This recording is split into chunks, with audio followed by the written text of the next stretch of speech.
తిరుపతి పరిసర ప్రాంతాల్లో vehicle checking చేస్తుండగా మనకి ఇద్దరు ముద్దాయిలు పట్టుబడ్డారు. వాళ్ళని విచారిస్తే వాళ్ళ పేర్లు Papani Kranthi Kumar, is residing in Madhura Nagar Tirupati, and Yamalam Gnanesh Kumar, ఇతను కూడా కేటీ రోడ్లో నివసిస్తున్నారు. వీళ్ళు గంజాయితో పట్టుబడ్డారు. 4 కేజీలు గంజాయి వాళ్ళ దగ్గర నుంచి సీజ్ చేయడం జరిగింది. వీళ్ళని పూర్తిగా విచారిస్తే గత 3-4 సంవత్సరాలుగా వీళ్ళు ఇక్కడే ఉంటూ, అలాగే ఒంటరి మహిళలు, వృద్ధులు ఉన్న ఇళ్లలో మెయిన్గా టార్గెట్ చేస్తూ వాళ్ళ ఇంట్లోకి వెళ్ళి మంచినీళ్ళు కావాలని, అలాగే మీ పిల్లలకు ట్యూషన్ చెప్తామని చెప్పేసి జస్ట్ ఫర్ ఇంటరాక్షన్ కోసం వెళ్ళి అక్కడ వాళ్ళ ఇంట్లో మెడలో చైన్ తీసుకెళ్ళడము, అలాగే ఇంట్లో ఏదైనా విలువైన వస్తువులు ఉంటే తీసుకెళ్ళడము, ఈ విధంగా వీళ్ళు నేరాలు చేశారు. అలాగే వీళ్ళు రాత్రిపూట తాళాలు వేసిన ఇళ్లలో కూడా దొంగతనాలు చేయడం జరిగింది, తాళాలు పగలగొట్టి. అంతేకాకుండా వీళ్ళు మోటార్ సైకిల్ థెఫ్ట్ కూడా ఒకటి చేయడం జరిగింది. వీళ్ళు ఇప్పుడు ఈ మధ్య మనం దాదాపు 2-3 మంత్స్ నుంచి విజిబుల్ పోలీసింగ్, పెట్రోలింగ్ ఎక్కువ పెరగడంతో వీళ్ళు దొంగతనాలు మానేసి ఈ జల్సాలకు అలవాటు పడ్డారు. కాబట్టి అధిక డబ్బు ఈజీగా సంపాదించాలనే ఉద్దేశంతో వైజాగ్ పరిసర ప్రాంతాలకు వెళ్ళి గాంజాయి తెచ్చుకొని దాన్ని చెన్నై, బెంగళూరు నగరాల్లో అమ్మి ఎక్కువ డబ్బు సాధించాలనే ప్లాన్తో ఈ గాంజాయి కూడా తీసుకోవడం జరిగింది. ఇంకా వాళ్ళని విచారిస్తున్నాం. ఫస్ట్ టైం గాంజాయి తెచ్చారా, ఇంతకు ముందు కూడా తెచ్చి ఎవరికైనా అమ్మారా అనేది ఇంకా పూర్తి కోణంలో విచారించాల్సి ఉంటుంది.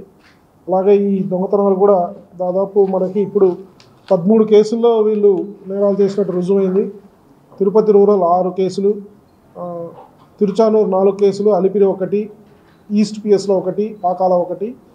ఈ 13 కేసులే కాకుండా ఇంకా వీళ్ళ టెక్నికల్ డీటెయిల్స్ అన్నీ కూడా తీసుకొని మళ్ళీ కూడా వెరిఫై చేయడం జరుగుతుంది.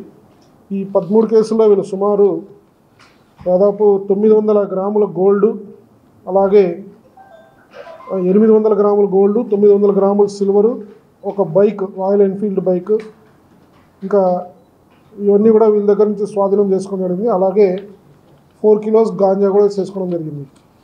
సో ఈ కరుడుగట్టిన ముద్దాయిల కోసం మనం చాలా రోజుల నుంచి కూడా తిరుగుతున్నాం. సో ఈ ఇన్ఫర్మేషన్ పెట్టి వీళ్ళిద్దరిని పట్టుకోవడంలో అడిషనల్ ఎస్పీ విమల్ కుమార్ గారి ఆధ్వర్యంలో వెస్ట్ తిరుపతి చంద్రగిరి డిఎస్పీ మన యశ్వంత్ కుమార్, వాళ్ళ టీం, సిఐ తిరుచానూరు శివప్రసాద్ రెడ్డి, వాళ్ళ టీం అంతా కూడా చాలా చకచక్యంగా వ్యవహరించి వీళ్ళు పట్టుకోవడం జరిగింది. అలాగే వీళ్ళకి దోహదపడిన ఐటీ కోర్ టీం ఎవరైతే టెక్నికల్ డీటెయిల్స్ ఇవ్వడం, టైం టు టైం వాళ్ళ లొకేషన్స్ కానీ ఇవన్నీ ఇవ్వడం వాళ్ళు సహకరించారు. సో వాళ్ళందరూ కూడా తిరుపతి పోలీస్ తరఫున అభినందిస్తున్నాం. ఇయర్ స్టార్టింగ్లో మనకి ముద్దాయిలు దొరకడం, మంచి రికవరీ కావడం చాలా బాగుంది. సో ఇక మీదట కూడా విజిబుల్ పోలీసింగ్ అండ్ పెట్రోలింగ్ కూడా పెంచుతున్నాం. సో ప్రజలందరికీ కూడా విజ్ఞప్తి చేయడం ఏంటంటే, ఈ తిరుపతి పర్యాటక ప్రాంతం కాబట్టి అవుట్ సైడర్స్ అఫెండర్స్ కూడా ఎక్కువ మంది వస్తున్నారు. సో మన ఇక్కడ లోకల్ అఫెండర్స్ కూడా యాక్టివ్గా ఉంటారు. కాబట్టి ఎవరైనా సెలవుల కోసం ఊర్లోకి వెళ్ళే వాళ్ళు, ఇంటికి తాళాలు వేసి వెళ్ళే వాళ్ళు LHMS అనే లాక్డ్ హౌస్ మానిటరింగ్ సిస్టమ్ అనే మేము సీసీ కెమెరా పెట్టి కంటిన్యూస్గా కమాండ్ కంట్రోల్ నుంచి మానిటర్ చేయడం జరుగుతుంది. సో ఆ సౌలభ్యాన్ని ఉపయోగించి ఈ దొంగతనాలు అరికట్టవచ్చు. సో ప్రజలందరికీ కూడా విజ్ఞప్తి మళ్ళీ ఒకసారి చేస్తున్నాం.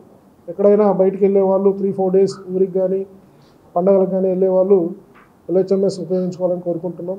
అలాగే మీ ఏరియాలో ఎక్కడైనా అనుమానాస్పదంగా దొంగలు రెక్కి చేయడం కానీ, ఎవరైనా వచ్చి అనుమానాస్పదంగా మీ వివరాలు అడగడం కానీ, కొంతమంది ఏవీ లేనప్పుడు కూడా వచ్చి మంచినీళ్ళు అడగడము, వస్తువులు మీరు పలానా మీ అబ్బాయి మమ్మల్ని పంపించాడు, మీ బంధువులు మమ్మల్ని పంపించారు, మీకు ఇది ఇమ్మని చెప్పి, మీ దగ్గర నుంచి ఇది తీసుకురామని చెప్పి ఇట్లా మాయమాటలు చెప్పేసి ఇంట్లోకి చొరబడి వాళ్ళ మెడలో ఉన్న గొలుసులు, బంగారు ఆభరణాలు కానీ ఇంట్లో ఉన్న విలువైన వస్తువులు ఎత్తుకెళ్ళడం జరుగుతుంది. సో ప్రజలందరూ కూడా అప్రమత్తంగా ఉండాలని కోరుకుంటున్నాం.